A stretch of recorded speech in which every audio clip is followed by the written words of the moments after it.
Pour comprendre cette évocation faite par mon oncle à ces illustres savants français, il faut savoir qu'un fait d'une haute importance en paléontologie s'était produit quelque temps avant notre départ. Le 28 mars 1863, des terrassiers fouillant sous la direction de M. Boucher de Perthes les carrières de Moulin-Quignon, près Abbeville, dans le département de la Somme, en France, trouvèrent une mâchoire humaine à 14 pieds au-dessous de la superficie du sol. C'était le premier fossile de cette espèce ramené à la lumière du grand jour. Près de lui se rencontrèrent des haches de pierre et des silex taillés, colorés et revêtus par le temps d'une patine uniforme. Le bruit de cette découverte fut grand, non seulement en France, mais en Angleterre et en Allemagne. Plusieurs savants de l'Institut français, entre autres messieurs Milne-Edwards et de Quatrefages, prirent l'affaire à cœur, démontrèrent l'incontestable authenticité de l'ossement en question, et se firent les plus ardents défenseurs de ce « procès de la mâchoire », suivant l'expression anglaise. Aux géologues du Royaume-Uni qui tinrent le fait pour certains, messieurs Falconet, Busk, Carpenter, etc., se joignirent des savants de l'Allemagne, et parmi eux, au premier rang, le plus fougueux, le plus enthousiaste, mon oncle Lidenbrock. L'authenticité d'un fossile humain de l'époque quaternaire semblait donc incontestablement démontrée et admise. Ce système, il est vrai, avait eu un adversaire acharné dans M. Élie de Beaumont. Ce savant de si haute autorité soutenait que le terrain de Moulin-Quignon n'appartenait pas au diluvium, mais à une couche moins ancienne, et, d'accord en cela avec Cuvier, il n'admettait pas que l'espèce humaine eût été contemporaine des animaux de l'époque quaternaire. Mon oncle Lidenbrock, de concert avec la grande majorité des géologues, avait tenu bon, discuté, et M. Élie de Beaumont était resté à peu près seul de son parti. Nous connaissions tous ces détails de l'affaire, mais nous ignorions que, depuis notre départ, la question avait fait des progrès nouveaux. D'autres mâchoires identiques, quoique appartenant à des individus de types divers et de nations différentes, furent trouvées dans les terres meubles et grises de certaines grottes, en France, en Suisse, en Belgique, ainsi que des armes, des ustensiles, des outils, des ossements d'enfants, d'adolescents, d'hommes, de vieillards. L'existence de l'homme quaternaire s'affirmait donc chaque jour davantage. Et ce n'était pas tout. Des débris nouveaux exhumés du terrain tertiaire Pliocène avaient permis à des savants plus audacieux encore d'assigner une authenticité à la race humaine. Ces débris, il est vrai, n'étaient point des ossements de l'homme, mais seulement des objets de son industrie, des tibias, des fémurs d'animaux fossiles, striés régulièrement, sculptés pour ainsi dire, et qui portaient la marque d'un travail humain. Ainsi, d'un bond, l'homme remontait l'échelle des temps d'un grand nombre de siècles, il précédait le mastodonte, il devenait le contemporain de l'Elpha meridionalis, il avait 100 000 ans d'existence, puisque c'est la date assignée par les géologues les plus renommés à la formation du terrain Pliocène. Tel était alors l'état de la science paléontologique, et ce que nous en connaissions suffisait à expliquer notre attitude devant cet ossuaire de la mer Lidenbrock. On comprendra donc les stupéfactions et les joies de mon oncle, surtout quand, 20 pas plus loin, il se trouva en présence, on peut dire face à face, avec un des spécimens de l'homme quaternaire. C'était un corps humain absolument reconnaissable. Un sol d'une nature particulière, comme celui du cimetière Saint-Michel, à Bordeaux, l'avait-il ainsi conservé pendant des siècles? Je ne saurais le dire. Mais sa cadavre, la peau tendue et parcheminée, les membres encore moelleux, à la vue du moins, les dents intactes, la chevelure abondante, les ongles des doigts et des orteils d'une grandeur effrayante, se montraient à nos yeux tels qu'il avait vécu. J'étais muet devant cette apparition d'un autre âge. Mon oncle, si loquace, si impétueusement discoureur d'habitude, se taisait aussi. Nous avions soulevé ce corps. Nous l'avions redressé. Il nous regardait avec ses orbites caves. Nous palpions son torse sonore.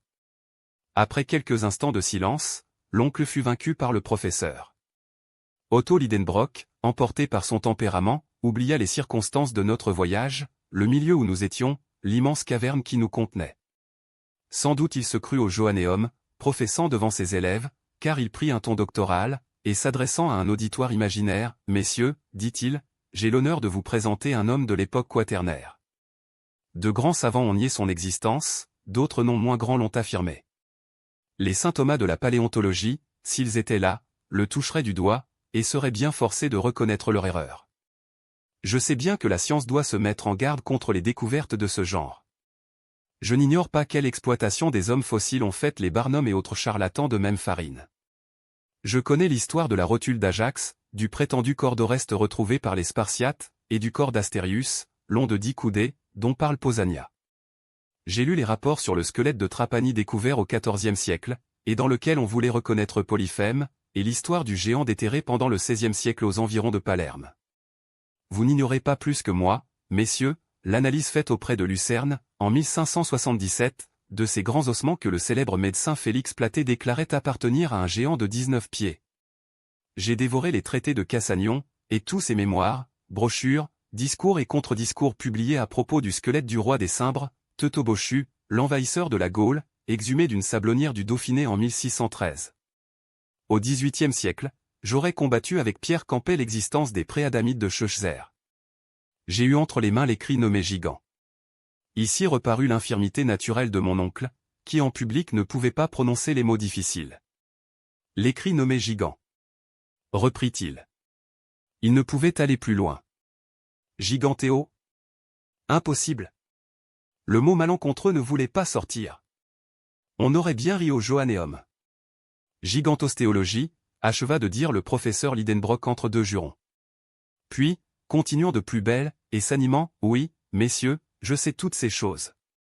Je sais aussi que Cuvier et Blumenbach ont reconnu dans ces ossements de simples os de mammouth et autres animaux de l'époque quaternaire. Mais ici le doute seul serait une injure à la science. Le cadavre est là. Vous pouvez le voir, le toucher. Ce n'est pas un squelette, c'est un corps intact, conservé dans un but uniquement anthropologique. Je voulus bien ne pas contredire cette assertion. Si je pouvais le laver dans une solution d'acide sulfurique, dit encore mon oncle, j'en ferais disparaître toutes les parties terreuses et ces coquillages resplendissants qui sont incrustés en lui. Mais le précieux dissolvant me manque.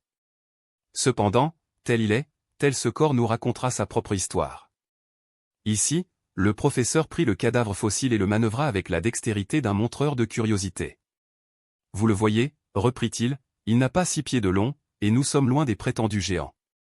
Quant à la race à laquelle il appartient, elle est incontestablement caucasique. C'est la race blanche, c'est la nôtre. Le crâne de ce fossile est régulièrement ovoïde, sans développement des pommettes, sans projection de la mâchoire. Il ne présente aucun caractère de ce prognatisme qui modifie l'angle facial 1. Mesurez cet angle, il est presque de 90 degrés. Mais j'irai plus loin encore dans le chemin des déductions, et j'oserais dire que cet échantillon humain appartient à la famille japétique, répandue depuis les Indes jusqu'aux limites de l'Europe occidentale. Ne souriez pas, messieurs. L'angle facial est formé par 2 plans, l'un plus ou moins vertical qui est tangente au front et aux incisives, l'autre horizontal, qui passe par l'ouverture des conduits auditifs et l'épine nasale inférieure.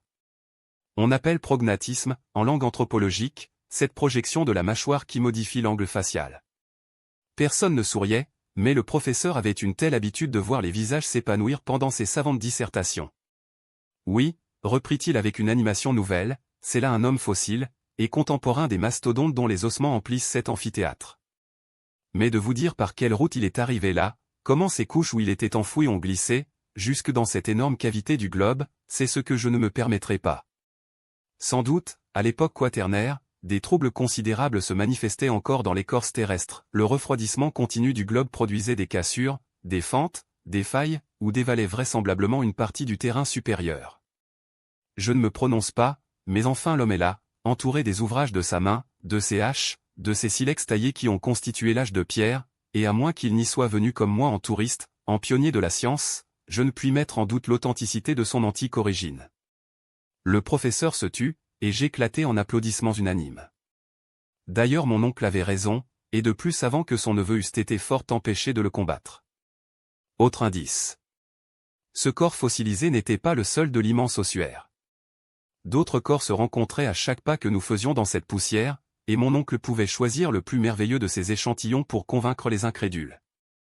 En vérité, c'était un étonnant spectacle que celui de ces générations d'hommes et d'animaux confondus dans ce cimetière.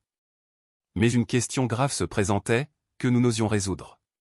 Ces êtres animés avaient-ils glissé par une convulsion du sol vers les rivages de la mer Lidenbrock, alors qu'ils étaient déjà réduits en poussière? Ou plutôt vécurent-ils ici, dans ce monde souterrain, sous ce ciel factice, naissant et mourant comme les habitants de la terre? Jusqu'ici, les monstres marins, les poissons seuls, nous étaient apparus vivants. Quelque homme de l'abîme errait-il encore sur ces grèves désertes?